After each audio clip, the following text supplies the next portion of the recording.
Let's go ahead and start with day one, Bobby, if we can. Where were you born and raised? Day one, born in Orange, New Jersey, to two very poor Italian-American and Italian-American and Polish Italian-American parents.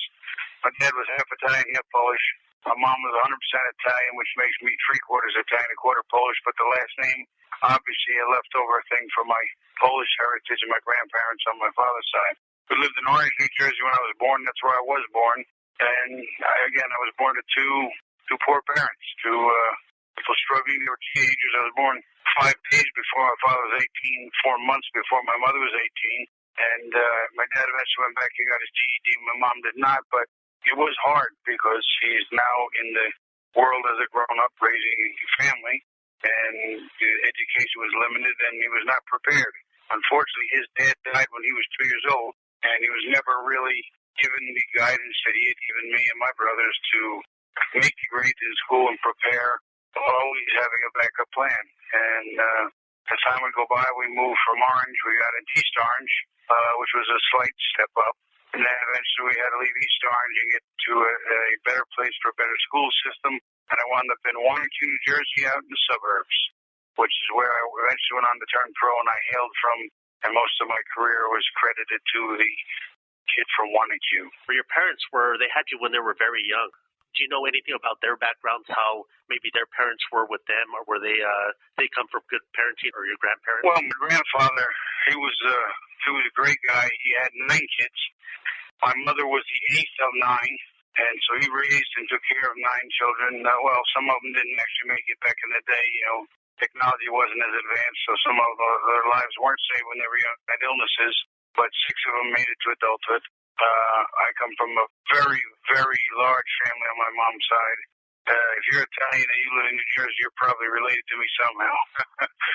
It's one of those things. We have a family picnic every year. We've had it for 48 years. I'm 49 years old, so when I was 1 year old, I attended the first family picnic. Obviously, I didn't remember it, but I've been to almost everyone since. And my dad, very small family. His dad came over here after World War II, Polish, met my grandmother, was Italian. They fell in love and got married, but her family disowned her because of marrying a Polak outside their own. Back in the day, people married their own kind, so to speak. Italian to Italian, Jewish to Jewish, Polish to Polish, etc., and so forth. And he was very, very competent. He was a jeweler and made good money and was fine and took care of his family. But unfortunately, he was a heavy drinker, and the doctor told him if he keeps drinking a fifth of gin a day, he's going to die. He said, okay. So he stopped and drank a fifth of vodka a day. And he sure, in fact, did die. And he was only 36. And my father was, I believe, 2. My Uncle Tom, his big brother, was 7. So now her family had disowned her and told her, that's what you get for marrying outside your own, and we're not going to help you. So it caused a great deal of stress when my dad was growing up, a lot of resentment and a lot of crazy things. And my father, eventually, because of the horrific nature of Newark, East Orange, and Bloomfield back in the day, he grew up less than peacefully. That's the nicest way I could put that.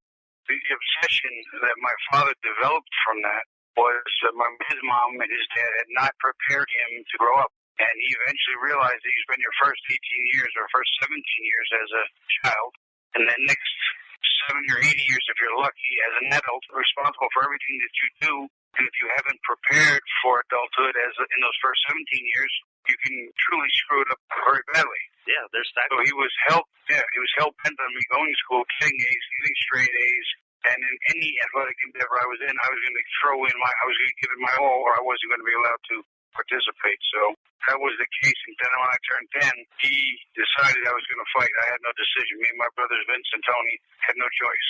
It was his private dream to be a professional fighter one time, and he now wanted to see if one of his children could carry on that dream. And being Robert Edward Czyz Jr., that's my real name, Bobby Czyz just rang better than Bob or Robert Czyz. I was named after my dad, and I wound up in some sort of, I guess it was apropos or poetic justice, wound up living his dream. So as a kid growing up and young, Did living in Orange, did that affect you in any way growing up? I know there was a lot of racial tension back then between different races, and even to now, I guess, you being Polish and also Italian. Did all that affect you, or were you the minority or the majority in that part of town?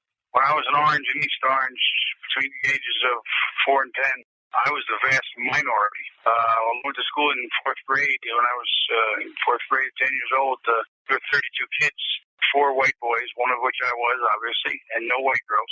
Everybody else was black or Hispanic, and there were a couple of Asians mixed in. At the age of 8, I was mascot to a black gang. It was kind of funny. When my parents told me we were moving to Wanacue in the white suburbs, I flipped out. I cried. I said, I don't want to leave my friends. I like it here. I like these kids are my people. As I became 10 years old and moved to Wanacue and turned into a suburb person, if you will, turned a new life. I wound up going to the gym in Patterson, which was predominantly black and Hispanic. So I was right at home. And I wound up getting the nickname or moniker, the white boy with soul, because I didn't fight or act like a white boy, and I had rhythm. And right, you fought a lot like a Hispanic fighter or a Mexican fighter. Yeah, well, it's kind of difficult to be shorter than most of the people your weight and not go forward. Exactly. And not press the issue, because if you don't, you're never going to win the fight. So you have to do some things, and some of them are very subtle.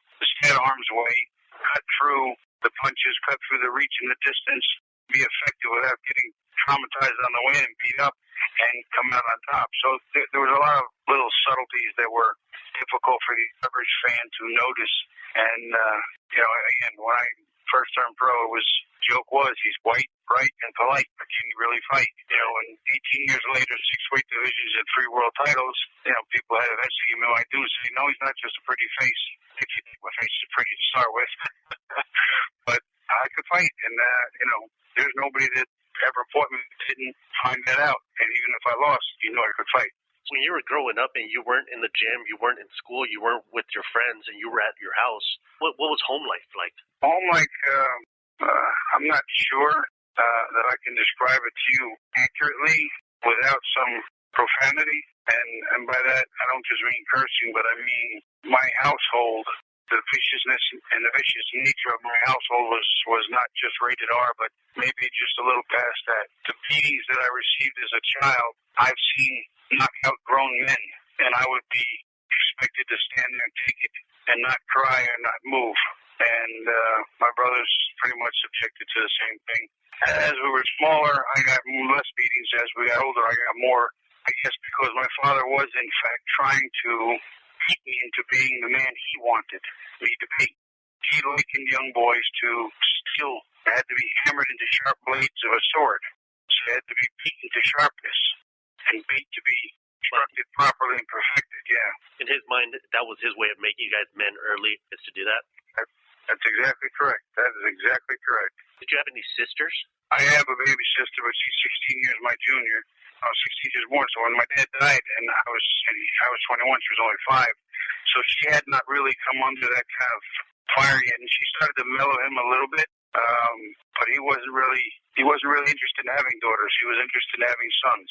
He was interested in raising his own little army of men. So while this was going on, and while you or your brothers were getting beatings from your father there, where was your mom during that time? Would she be like somewhere crying, or would she be trying to separate him from you guys? Both, and one led to another, and by that I mean this. Sometimes she would be off crying, but that usually means she was off after she tried to stop him, and she got part of the beating herself. He broke her nose, he broke her jaw, he dislocated her jaw, he shut her eyes, a whole host of silly things. I could tell you things that some people would say, oh, he's exaggerating, he's full of it, and listen, it's actually worse than it was. I don't bother having to defend it, or I try not to remember it. It's my past. I'm technically happy for it because I've learned from my past what not to do in my future. And here's the really funny thing. And recently, there's been a lot of talk about having my life story made into a major motion picture. The Garden State Film Festival just did a movie short about my life story.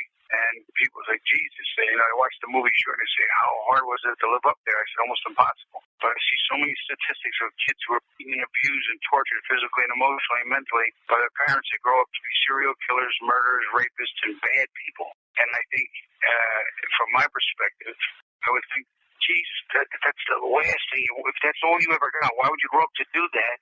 But the problem is that the brain somehow gets conditioned to that and accepts that as behavioral reaction. And I like to think that I'm smart enough to never do that. I never laid a hand on my wife, never hurt my daughter, never, ever was I anywhere or any. The only time I was like my dad is when I was in the ring. If I was in the ring and I knew the next punch I was going to hit you was going to kill you dead, or I lose a decision, you were going to die. Simple as that. No excuses for it. It's just the way I was taught and the way I was brought up. So your dad had all this violent streak in him. How about your mother? How was she? Was she a strong person? Was she kind of a weak person? Was she a nice person? What was she like? She was quietly strong, and by that I mean this. My father he would have made Hitler look like Mother Teresa. My mother made Mother Teresa look like Hitler. My mom was the extreme of nice and gentle and kindness.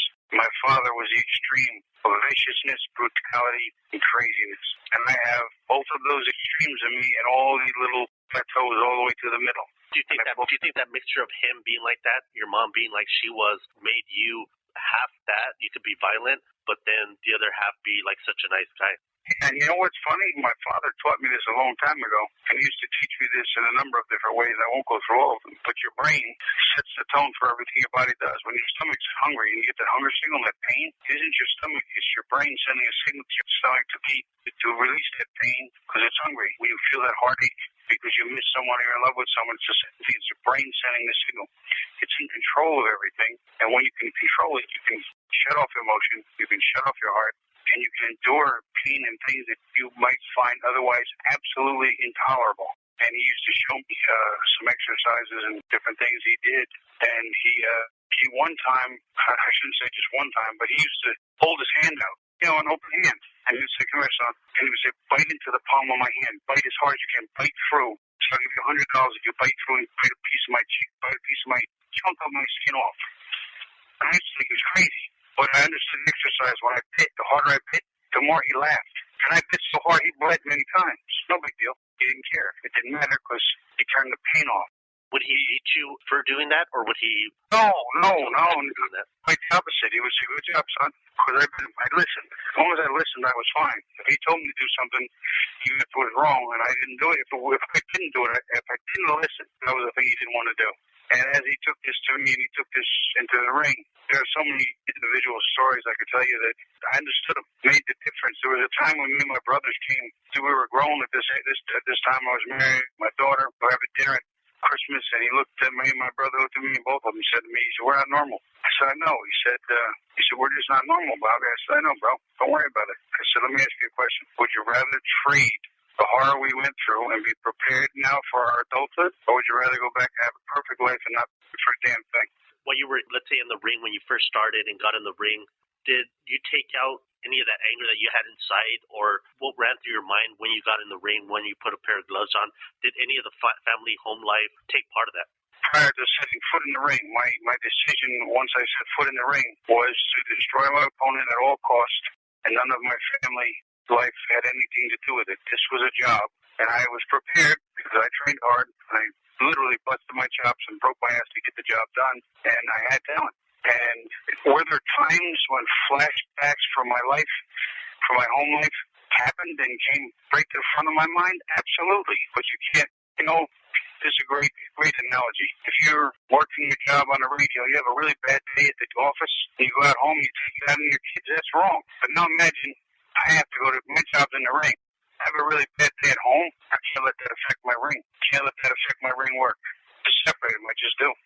How were you as a student during that time? I mean, obviously you were busting your butt in the ring, having pretty much a straight A student my entire life. I did the work, otherwise I would have got a beating, and I didn't want that. And I knew that if I didn't do the work, I'd get the beating, and I knew if I didn't do the work, I wouldn't get the grades. And I didn't want the grades, and I didn't want the option of being able to do whatever I wanted when I graduated school. And as it turns out, I had 6 partial pre-med scholarships and a senatorial appointment to West Point, but I chose to fight for a living. So I did what I could in school, but I put all the rest of that to work in a career. So your dad made you become a boxer, but he also made you be a good student. I mean, which one did he want you to do better? Or Well, he made me do both, and I quite honestly tell you, if I go back in my mind's eye, I couldn't tell you which one he wanted more. He used to say, "I don't want you to turn pro," but I always knew he wanted. That's what he wanted. He wanted his son to be a world champion, something he always wanted to be. And it was only apropos that me being his namesake, I went on to win that title. So would it be fair that he was trying to make you a champion so he could kind of live his dream through you? Exactly. He was living his dream through me all the time. It was so strange that there were times when I acted differently than he would have at my age at 15 or 17 that he beat me for doing it. It was an insane life to live. And how were you in the ring when you first got in there? Did it come natural to you, or did you have to kind of work into it to become good? It came very natural to me. Matter of fact, I first set foot in the gym September of 72. I was 10. I trained September, October, November, December, January, February the 9th. The day before my 11th birthday to spar for the first time. The first kid I sparred with was a couple 2 years older than me, but about 25 pounds heavier, which was a big deal when you weigh like 70 pounds or 80 pounds. And they destroyed him. And the trainer said out, and I started to say, "No, you." He took the other kid out, and he put in this kid named Jimmy Rogers, who at the time was the most accomplished junior Olympic boxer in the gym, who was 2 years older than me, and only about 20 pounds, only about 5 or 6 pounds heavier. And I was scared to death. I looked at my father, and he looked at me and he scared the hell out of me. He looked at me and he gritted his teeth. He said, "You can do this, son. This is what we came here for. Not I. This is what we came here for." Did you for the first time there feel a connection to him, or felt like you actually made him proud? Oh, I know I made him proud because after the next 3 minutes, which was a lot of a blur, I did a lot, and I did it real well against a kid that I should have no right being in the ring with. And the entire gym stopped training, stopped working out, and the onlookers and people in the gym, the trainers, fighters alike, all gave me a standing ovation for like 3 minutes. My father was the proudest kind of face here for that day. But that day, I knew I was special. That day, I knew I had a future in this business. And I was 10 years old, the day before my 11th birthday, and I made a commitment that day that I will give myself the next 14 years, so I'm 24, to win my first world title. And in September of 1986, at the age 24, I won my first title. It's been an interesting ride. How far did you get, amateur-wise? How far did you get? I never really boxed Golden Gloves or anything like that. I just didn't get there. I had a couple of injuries, broken nose, broken ankle, a couple of different things. I won the Junior Olympics 2 or 3 years in a row. I fought on some international teams, USA versus Poland, USA versus Canada. I won both of those fights. One of them I knocked out, the other one I just beat. A very, very limited amount of amateur experience, but did well. 24-2. Not a lot of fights, but I did well. And I heard about that plane crash, the Poland, what was it, the LOT Poland. What happened there? December 27th, 2 days after Christmas, 1979, at the age of 17, I fell asleep at the wheel and drove off the road into a tree, broke my nose, and smashed up my face pretty badly. Early that March, the 13th or 14th, a plane with U.S. boxing team, which I was part of at this time, had a flight to Poland, to Warsaw, Poland, which is where my roots are. And my nose had a set for 8 weeks, all of January and February. I couldn't train and run. I couldn't do all the things I needed to get in top shape, so I didn't want to, disrespect myself or the team. So I withdrew from the trip. Plane crash, everybody died. Wow. Talk about history being strange. Leaving the amateurs, what was it like becoming a pro boxer? Oh, it was a dream. It was I was walking, onto the big stage. I was walking into the arena where legends are made, and dreams are fulfilled or they're trashed. I mean, it was. I think about it, boxing's all or nothing. Second place is last place, and if you win 3 out of every 4 games in the NBA or NFL or hockey, it's a damn good season. If you win 3 out of every 4 fights, you'll never make a living. It's pretty bad. It's pretty bad. And do you remember your first fight, or what do you remember? Were you nervous? Yeah, the actual nervous anxiety, just the normal hype, and you're all pumped up, your adrenaline's flowing. It's not that big a deal. There's a certain amount of nervousness. You want to look perfect. And I knocked the guy out in a minute and a half, and the crowd erupted and went crazy because a lot of people were from the local area. I was a local kid in my high school, and it was a very good debut, and it set the tone for the rest of my career. And what was your dad there? Was he a part of it? Yes. My dad was at every single fight that I ever had till the day he died. Was he a very proud person when he came out with your hands up, or did he kind of keep that in? No, he was proud. He wasn't blatantly ecstatic, but you could tell he was proud, and his chest was standing out. My father just was he was all business. There was not really a lot of fun or joking or pleasure about it. He was all business. What was his proudest moment of you? Do you remember him at a point where you could say, wow, I think if I had to choose one time or one fight that he was the most proud of me, what fight would that be? You know what? I've never given that a serious thought because he never lived to see me win my first world title. So I'm not sure that I may be beating Marvin Hagler's half-brother Robbie Sims in my first 10-round main event on NBC that had the highest Nielsen ratings in the history of the show up until that time. Might have been his proudest moment, but I've never given that serious thought. How would a white fighter be seen in those days or in your area where you were fighting? You know, it's kind of funny. I used to joke because it was reverse discrimination. And I was guilty of it myself. People said, oh, you're this great white guy. I go, I can't fight. What do you mean? You're white? I said, I'm not really white. I learned in the streets of Orange, East Orange, Newark, and Bloomfield, where everybody was black and Hispanic. There were not a lot of white people in the street. And most of them got run over and destroyed. But the ones that there were, they had a big following, kind of like Jerry Cooney did. What was it, like in '82 or '83 when he fought? Sure, they created. If you think back in time, the suppressed minority, the suppressed minority of each era, when the Jews came over, the Italians came over, the Irish came over, the Germans came over. Those were the people, the fighters that rose to the greatest in boxing, and then eventually the Hispanics and blacks were the majority. And have since maintained some of that, and they have risen to the heights of boxing. Couple that with the fact that black and Hispanic fighters, and I say black and Hispanic people in general, have a different rhythm. It's kind of like Larry Bird was a white basketball player, excellent, Hall of Famer 10,000 times over. Perfect, technically perfect in every way. But Michael Jordan floated through the air, that was soul. That's what black and Hispanic fighters bring to the rhythm. To bring to the ring, that rhythm. It's what we call the Americanization of boxing. And the European fighters, until they learn how to deal with that, they all get their ass beat. What was the last fight you had your dad in corner, or the last fight that he saw you? Well, the last fight where he was alive, he saw me lose the damn show, which sort of upset me because I came back so strongly and did so many things. A lot of people wrote me off and said, I a white kid, I'll never amount to anything. And I had my hand broken. I rebuilt my hand with bone from my hip, major surgery. They didn't know if my hand was ever going to work again, enough to not, fold under the pressure and power of my punches. And so he never stepped the last thing he saw, which upsets me. He never got to see me have my hands and his name raised as world champion. And was he supportive of your loss? After the last fight, he had no problem. He realized things were what they were. I was a little sick at the time, and I struggled for the weight. And he said, look, you're a little young, you need a little more experience. He said, don't worry, you'll be better than ever. And I knew that, and so did he, and I did. I read your website about you guys' last fight, with each other. Is it hard to think about every time you think about all that? Or have you? Well, let me tell you how exactly hard it is to think about it. From that day, 1983, fast forward 17 years to 2000, multiple times a week I would have nightmares about that day.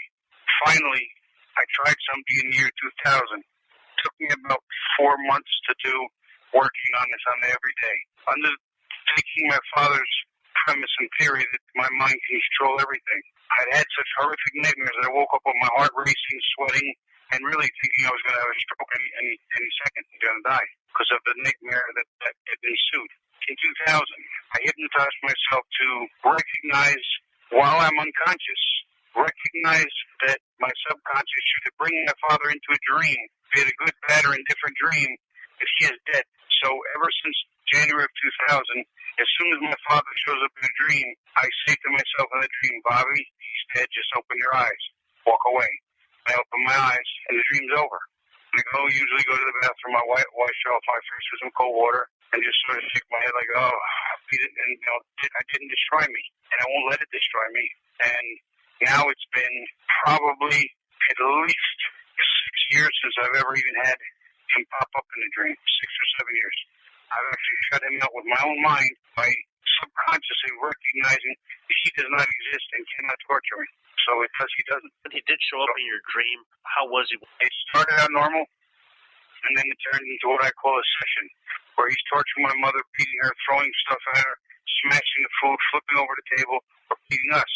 And in my dream, I wind up screaming, "I wish you were dead. I liked you better when you were dead." But I wake up and my heart's racing, like my chest feels like it's going to explode. My blood pressure is going through the roof, and I'm literally on the borderline of having a heart attack. But it's that traumatic, and I just can't live like that, and I won't. And I've stopped it. It's not been back since 2000. I have had a couple of instances where he was in my dreams from 2000 to now, maybe a grand total, maybe 5 times, and immediately my mind recognized him and said, I even call myself something stupid. I said, "Wake up, you stupid idiot. He's dead. Wake up now." And I just opened my eyes, and he's gone. Nothing. And how you yell at him in your dreams and you think like that of your father, is that how, did you have those exact feelings when you did see him like that or find him in his condition? Is that the last feeling that you had for him before you found out he passed? Me and my brother found him sitting in his chair with his brains blown out all over the wall. It was not a pretty sight. It's not something anyone should see, especially the son or daughter of any parent or family member of any beloved one. It's just not the thing you're ever supposed to say. No. Can't help it, though. My life is what it is, and it's what we insisted of. So that's the last thing I saw. And the last thing I said to him before I went to sleep was, "I hate you. To me, you're dead. Tomorrow I have 2 brothers and sister. My mother, you're dead to me." I went outside to walk the dog, and I came back and he wouldn't talk to me. He ignored me for 20 minutes, didn't even blink, stared straight ahead, wouldn't listen to one word I had to say. I went to bed, I woke up, he was dead. So obviously I felt like an ass. I did not feel well. As I said, there are some stronger words I just can't say them on the air. So as you move up in ranks, you get back in the ring, move up in the ranks, fight some real good fighters, Prince Charles Williams and guys like that, Virgil Hill, Grant and Maynard and all them. You get to Robert Daniels, and it's for the world title. What goes through your mind when you're walking to the ring, and I'm going to tell you a funny story. I'm going to tell you a funny story about that fight. Robert Daniels was a 4.5-1 favorite. I have a friend of mine that bet on the fight. He made more money than I made fighting the fight, and I made 6 figures. And everybody said I couldn't beat Daniels. He was 4.5-1 favorite. He beat Dwight Mamaqua. He said you can't beat him. He's too young. You're past your prime. You're moving up into a weight you're not comfortable. He said you can't beat him. And I had a plan to beat him. And when I went out there in the middle of the first round, the very first minute, I knew my plan wasn't going to work. So I knew I was in trouble. So I had to make an adjustment. What is the adjustment? Well, the adjustment was I had to move a lot more than I wanted to. But people didn't think I could box from the outside because everybody I fought was bigger than me. Well, he was shorter than me. So I had to box. I had to move from the outside. I had to step around him and move. Problem was, constantly moving, step around, moving. After the 9th round, my feet were bleeding pretty badly. It turns out that the balls of my feet had worn all the way off. The skin came off. It was just pure blood. I mean, every time I walked, it hurt as much as I could imagine. And I went back to my corner after the 9th round, and I was engaged to Ross, who wound up becoming my wife the following, later that year. And I went back to the corner. Tommy looked at my feet. He said, "What the hell's going on here?" I said, "I don't know. I had to move. Tommy's too strong." I said, "My feet are bleeding. They're killing me." He said, "You want me to stop the fight?" And I said, "No." I said, "I promised Kim she was marrying the champ. And I know she married that son of a bitch." Excuse my language. I said, "She's not marrying him." And I thought about it, and I kid you not when I say to you that I don't know. Kind of like when I was a kid, I was afraid of my father. So the fear of my father forced me to do some unthinkable things and go above and beyond. Well, the fear of not giving Kimberly that promise and showing her that championship belt as we got married. The next round I went out there was my best round of the night, and I was bleeding all over the place. And it didn't matter. I just went on and won the fight. And was there any doubt in your mind at the decision? Was there people saying, "Oh no"? Well, it was a split decision. But I won the fight. I mean, the fact it was a split decision is part of the drama and the corruption in some of the boxing institutions. Let's face it. You've seen fights where all 3 referees, A, B, and C, are watching fighter 1 and 2. Number 2 is killing them, and number 1 gets a decision. Because the 3 referees were all told which way to lean. It just happens all the time. I don't even want to get into the amount of corruption that's in the game. It's beyond the normal person's comprehension because of the way it's structured. So once you had your title, what was your goal then? Was it to keep it for a certain amount of defenses? My goal was to just defend it as honorably as I could, make as much money as I could so that I could take care of my family and my loved ones, and enjoy history, because I've been in the history books 3 times. Light heavyweight title, cruiserweight title, super cruiserweight title. Those are my 3 gods, okay? I'm immortal. 3 times in the history books. Forever forward for tens of thousands of years. If you want to know who had that world title at that year, my answer will always pop up, because I'm part of history. That's my version of immortality. While you were boxing, you got into commentating for Showtime. How did that job come about, or how did they approach you to do something like that? I was approached one day by David Dinkins Jr., former mayor of New York Sun, who was involved with Showtime. Thought I was very articulate and very intelligent, thought I could bring something to the table, and I auditioned, got the job, and then for 10 years I did it until we parted ways. And it was one of the greatest jobs I've ever had in my life, because I get to tell the people what they're seeing and why they're seeing it, some of the things that may be going on inside the fighters' minds and bodies, so that they understand it better, and it's not just a street fight that they don't understand. It was really a great job. When I first heard you commentate, I remember thinking, this guy can't be a boxer. I mean, there's no way he could be a boxer. He sounds more professional, or more, you sound like a professor in there, and there was no way you could box. You didn't look like a boxer to me. You talked better than probably Steve Albert or Freddie. I would have never thought you were a boxer. I just wouldn't. Well, it was funny. When I first turned pro, and after my pro debut, they said, Bobby, how would you describe yourself? I said, to be quite honest with you, I think I'm an antithesis of the stereotypical fighter. He said, what did you just say? But, no one speaks in those terms in the fighting, because understand something, fighters aren't dumb. They're just notoriously undereducated. They're the suppressed minority of each era. People that don't finish grammar schools, high schools, never go to college. I got straight A's all the way through high school, and I'm still very articulate, very well read. I also am a member of Men's Have a Genius IQ, and I've kept that through the years. Right now I'm in commodities, and on the precipice of greatness. I got some terrific things moving. I put in a few years' worth of time to learn the business and make my, shall we say, connections, and take myself in, and now I'm about to make more money in 1 year than I made my entire 18 years fighting. So I'm very happy, very satisfied. And once again, you put your brain to work and you're willing to do the work, you commit yourself to something, positive things happen when those elements are all put together. Just a principle note, this is a commodity, so I sell high-end things like jet fuel, diesel, Chem DO4, bunker fuel, sugar, cement, iron ore, things that are sold by the tens of millions of dollars a day throughout the world. Just something else that I learned on the internet by reading and asking around. Thank you for your time, and I appreciate you coming on. And if you need me again in the future, you know how to find me, sir. All right. Thank you very much, Bobby. I appreciate it, senor. And would you mind if I go ahead and put your link for your website on I have a bulletin there where I can post links. Is that okay if I do that with yours? Not a problem. Muchas gracias. Thank you.